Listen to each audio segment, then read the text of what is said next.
Okay, so, well, I guess a few years ago, or maybe a year ago, I watched this movie called Eat, Pray, Love with Julia Roberts in it. And a while later, I read the book. After I saw that my best friend Sarah had the book, I read some, and then I was like, I need to read that book. So I did. And when I first saw the movie, I was going through a lot, and it was really touching. I actually saw the movie when I was on convalescent leave for a surgery that I had had, and that surgery was to remove a fetus out of my fallopian tube. Okay, too much information, maybe, yeah. Anyway, I'm gonna smoke for this one. This happened over a year ago, so it was like I lost the baby on May 24th, 2 days after my wedding anniversary. But anyway, I was really devastated, and I guess I was in a weird place as far as my emotions and my mind and my spirit were concerned. And I saw this movie. I might have even rented it, I don't even know, but it was like the longest movie in the history of the world, right? And Julia Roberts was the main character, and she was just basically going through a lot with her life and her marriage and her identity, basically. And she was married to this guy. One day she woke up and she realized that she didn't want to be married anymore she had her reasons, and so she got out of that. She got out of her marriage, and she ended up basically going to see the world. And the movie's Eat, Pray, Love, so, the title is what it is. Eat, Pray, Love. Like, she went to Italy, she tried every food. She went to Bali, India, she tried every food. She prayed for the first time. She looked for God, for her spirituality. She went to India and she practiced their religion there. And she stayed in Bali for a while, and in Bali was where she ended up meeting the man of her dreams. Like, anyway, it was just a beautiful story. I cried a lot. It touched me in a lot of different ways. But what I'm here to talk about is the box. In the movie, I cannot remember this woman's name. This African American woman who was I first saw her in Medea Goes to Jail, and she plays the social worker or something. I'm not really sure, or she was a minister or something. Anyway, I hate that I can't remember her name, but she was in this movie, and she was like Julia Roberts' editor, because Julia Roberts was like a writer, and she told her about this box. They were having this conversation about things in their lives that they wanted, and this woman had just had a child, and she was really happy. She had to be like 30 something. She had just had a child, but this child, she wanted this child like all of her life. So she started a box when she was a teenager or so, or early 20s or so, and the box is basically, it was a scrapbook of her life and how she wanted her life to be, but in all actuality, it was a box full of baby everything.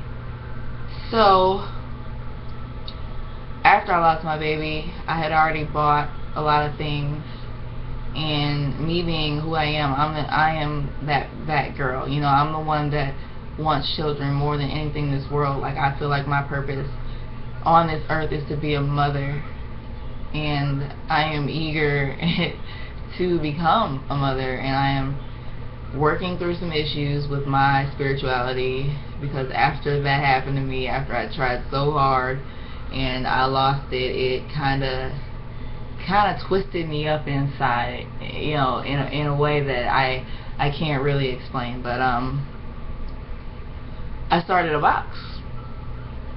I started a box. So like every once in a while, not like every time I get paid, but maybe like every other time I get paid, I buy things for my box. And I don't like fawn over this box and look in this box and everything. I do things like I fill up piggy banks. I've got full piggy banks, and like even that bank, this bank here is like full of stuff, just change for the baby. It's my baby money, and I don't spend it, and I keep it, and I've probably got like, I don't even know how much I have. I'm not even gonna count it, but because I have to keep some kind of hope in my life that I will become a mother. I am the most negative, pessimistic person, cynical person that I know. But I have to keep some hope in that area, or I will continue to spiral downward instead of upward. But I just want to share the things in the box because I never really look in the box. Of course I know what's in the box, but I just want to share it. So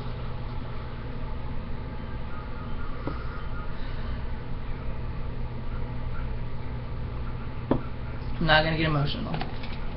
It's just little things. Like I just pick up small things from like Walmart or anywhere I go. Just little things. If I see something small and adorable that I want. So we got the little baby bottles. I just recently bought this. It's a boy because like I want a girl so bad. I want a girl. I just buy boy things to make my husband feel better about himself because he wants a boy. And yeah, so but it is like it's so small. It's like so hard to envision myself holding something that small. And then I've got these little shoes for little feet. They're so adorable. I just thought they were the cutest thing.